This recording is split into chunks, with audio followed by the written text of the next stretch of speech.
So students, मैं आपको videos यहाँ पर दिखा रहा हूँ और जो क्वेश्चंस हैं इस वीडियो में उसमें कई तरीके के क्वेश्चन है। Like case based studies question है। ये केस बेस्ड स्टडीज़ क्वेश्चंस आपको मेल्फिजी टाइप ट्यूब्स दिया जाएगा।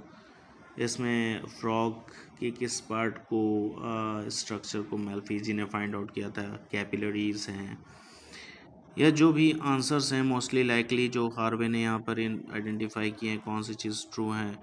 To chamber of heart wall जो होती हैं वो आर्टरी से कनेक्ट कैसे होती हैं। इवन कैटल्स में जो हॉर्न्स हैं, एक के पास हॉर्न्स हैं एक के पास हॉर्न्स नहीं, अगर दोनों कैटल्स को क्रॉस किया जाएगा तो ऑफ स्प्रिंग में जो हॉर्न्स आई हैं वो इक्वली आई हैं। कुछ के पास हॉर्न्स हैं और कुछ के पास हॉर्न्स नहीं है कैटल्स में जो नेक्स्ट जनरेशन में आई। इससे क्या चीज़ मोस्ट लाइकली ट्रू है कि दोनों होमोजाइगस है, दोनों हेट्रोजाइगस है, एक पेरेंट होमोजाइगस है या both parents heterozygous, like this. Patient है सफरिंग फ्रॉम पैंक्रियाटिक कंडीशन। उस पैंक्रियाटिक कंडीशन के पीछे का रीज़न क्या है?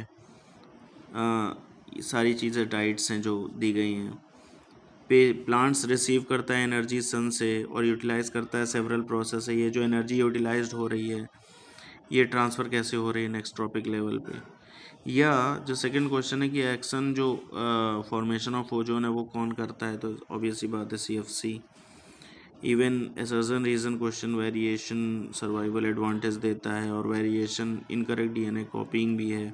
क्या रीज़न है, क्या असर्जन है, ये तो आप सभी जानते हो। Omniverse 10% of the energy trophic level पे जा रहा है और ओमनीवोर ऑलवेज ट्रॉपिक लेवल को जस्ट अबव हर्बीवोर के क्यों रखता है, ये रीज़न है। तो रीज़न अपने हिसाब से आप निकाल लेना।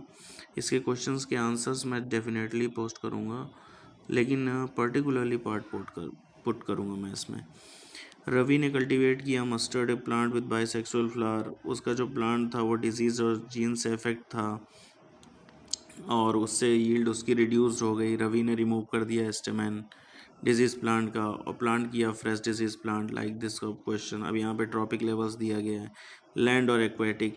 इसमें ये बोला गया कि जो पिरामिड है वो कैसे बता जाए कैसे क्वेश्चन की इनमें से most of the energy aquatic ecosystem में क्यों, most amount of the energy जो सच एज एक्वेटिक सिस्टम में रहती है, या एक्वेटिक इकोसिस्टम को हम लोग सस्टेनेबल इकोसिस्टम क्यों नहीं कहते। अभी कोई एनिमल है उसके हार्मोन सेक्रेट होता है एक ऑर्गन से और मल्टीपल ऑर्गन के में वर्क करता है क्यों। लाइक एक नया क्वेश्चन कि अगर कोई 2 पी प्लांट्स हैं और वो राउंड और ग्रीन सीड रखते हैं, क्रॉस करते हैं उनके बीच में, तो क्या परसेंटेज आएगा F1 जनरेशन का। अगर उनकी एक गैमेट्स बोथ राउंड और येलो सीड हैं, अगर उनके सेम जीनोटाइप है या फिनोटाइप हैं। कुछ स्पेशलाइज सेल एनिमल में स्टेम सेल है, उनके अंदर एबिलिटीज़ होती है डिवाइड होने की, like as they are use for the organ transplantation. तो ऑर्गन ट्रांसप्लांटेशन में स्टेम सेल्स बहुत यूज़ किए जाते हैं। इसमें एसेक्सुअल रिप्रोडक्शन में स्टेम सेल्स कैसे हम लोग एसेक्सुअल रिप्रोडक्शन के उस पर रख सकते हैं, या 2 पेयर ऑफ और रिप्रोडक्टिव ऑर्गन मेल्स और फीमेल्स में बताओ जो कि सेम इसी तरह फंक्शनल वर्क करते हो। सागर ने एक फूल को, रोज़ के फूल को स्मेल किया और उसके बाद स्मेलिंग करने के बाद उसके पेड़ को छुआ तो उसमें थॉर्न्स थे और वो थॉर्न्स ने उसके हाथ में पिंच किया, तो पिंच करने पर जो उसको दर्द हुआ और जो स्मेल करने पर जो स्मेल उसने आइडेंटिफाई की, वो उसमें कौन कौन सा सर्कुलेटरी और नर्वस सिस्टम का वर्क हो रहा है, कौन सा एक्शन कर रहा है, इस रिफ्लेक्स एक्शन को क्या कहेंगे। या इसमें दिया हुआ है कि राम और आशा एक मैरिड कपल, उनके 4 चिल्ड्रंस हैं, एक को सिकल सेल एनीमिया। अगर वो सिकल सेल एनीमिया है और पेरेंट्स को एक भी सिकल सेल एनीमिया नहीं था तो उसको कैसे सिकल सेल एनीमिया है, या वो डोमिनेंट और रिसेसिव ट्रेड बोला जाएगा, कौन सा ट्रेड बोला जाएगा। अगर वो बच्चा सिकल सेल एनीमिया किसी मैरिड वुमेन या पर्सन को है, या फिर उस बच्चे की मैरिज किसी ऐसे पर्सन से करा दी जाए जिसमें सिकल सेल एनीमिया जीन नहीं है, तो कितने परसेंटेज ऑफ चिल्ड्रन बनेंगे जो सिकल सेल एनीमिया अफेक्टेड होंगे। तो इस तरीके के क्वेश्चन। गैस्ट्रिक जूस सेक्रेट होता है गैस्ट्रिक ग्लैंड से, हाइड्रोक्लोरिक एसिड, म्यूकस, पेप्सिन। इस एक्टिविटी को इफेक्ट कौन करता है, CL। अगर नहीं होगा तो कौन सी चीज़ इफेक्ट होगी। राजेश ने पॉटेड प्लांट विंडो के पास रखा और वो सनलाइट की तरफ बेंड हो गया, क्यों। लाइनिंग जो एलिमेंट्री कैनल की है वो हमारे फूड को नीचे की तरफ पुश करती है, तो सभी को मालूम है इस प्रोसेस को हम लोग पेरिस्टाल्सिस कहते हैं। एक क्रॉस हुआ प्योर टी टॉल और प्योर शॉर्ट पी प्लांट पे बीच में और उनका F1 जनरेशन प्रोड्यूस हुआ, फिर F1 को सेल्फ ऑर्डिनेट किया गया, तो क्या रेशियो आएगा सेकेंड जनरेशन में। देखो क्वेश्चन को घुमा के पूछा जाता है लेकिन आपको पता है 9331 आता है। अगर किसी ऑर्गेनिज्म को वन ट्रॉपिक लेवल के फूड चेन में मार दिया जाए तो उसमें उसका इफेक्ट क्या जाएगा अदर ट्रॉपिक लेवल पे, ये क्वेश्चन है। केमिकल जो कि नॉन डिग्रेडेबल है प्रोग्रेसिवली एक्यूमुलेट होता है एक ट्रॉपिक लेवल पे और कंसंट्रेट होकर वो टॉप कंज्यूमर को इफेक्ट करता है। इस फिनोमिना को क्या कहा जाता है? Biomagnification. Now assertion reason questions are different. जैसे किचन वेस्ट है उसको कंपोज नहीं किया जा सकता, जैसे कि मिल्क पैकेट्स हैं उनको भी हम लोग बायोडिग्रेडेबल नहीं मानते हैं। तो ये असर्शन रीजन एक दूसरे पे डिपेंड है। सिंपली पता चल जाता है, अपने आप पता चल जाता है कौन सा रिप्रोडक्टिव और नॉन रिप्रोडक्टिव पार्ट है राइजोपस का, और स्पोर्स जो उसके होते हैं वो कैसे ग्रो होने से पहले कैसे बचे रहते हैं। या हमारे बॉडी में जो यूरिन है वो अगर हम समर में डिक्रीज हो जाता है और कंपेयर टू अदर सीजन, तो हम अपने आप को हाइड्रेट करने के लिए क्या कर सकते हैं? इसमें हमारी बॉडी इतनी हाइड्रेट कैसे रह सकती है?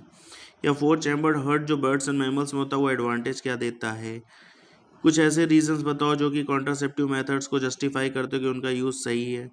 अगर किसी भी पेशेंट को डिसऑर्डर है और डिसऑर्डर है उसके ब्रेन से रिलेटेड, तो ये बताओ अगर उसकी फीलिंग लॉस ऑफ सेंसेशन खत्म हो गया है तो उसके कौन सा पार्ट ब्रेन का पार्ट इफेक्ट है? सेलाइवेट अगर वो कर रहा है तो कौन सा पार्ट इफेक्ट है? या फिर उसका पॉस्चर नहीं बन रहा लाइक सेरिबिलम तो कौन सा पार्ट इफेक्ट है? इस तरीके के questions.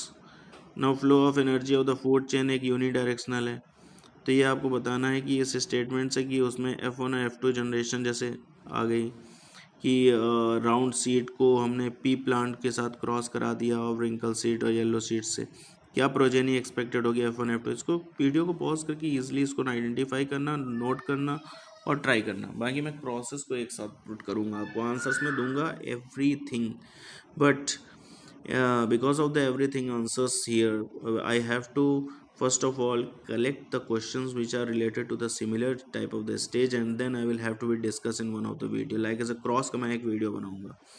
Blood sugar level regulate कैसे होता है ह्यूमन बॉडी में? Like this, which hormone is secreted in the blood when you are under stress? कौन सा हार्मोन सेक्रेट होता है? एड्रेनलिन हार्मोन कौन से ग्लैंड से निकलता है?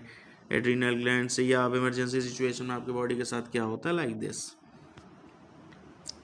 सो वीडियो रिलेटेड क्वेश्चंस, अब ये यहाँ से मैं वीडियो क्लोज कर रहा हूँ, इसके बाद से हर्ट से रिलेटेड फिर मैं आगे आपको नेक्स्ट वीडियो में सेंड करूँगा। और शेयर कर लेना, नोट कर लेना, एंड इवन लाइक ज़रूर कर देना और इस पर कमेंट कर देना अगर if you have any type of the comment और any type of the queries. soon in 2025 in the new year also I will discuss each and every question perfectly and separately also. Thank you.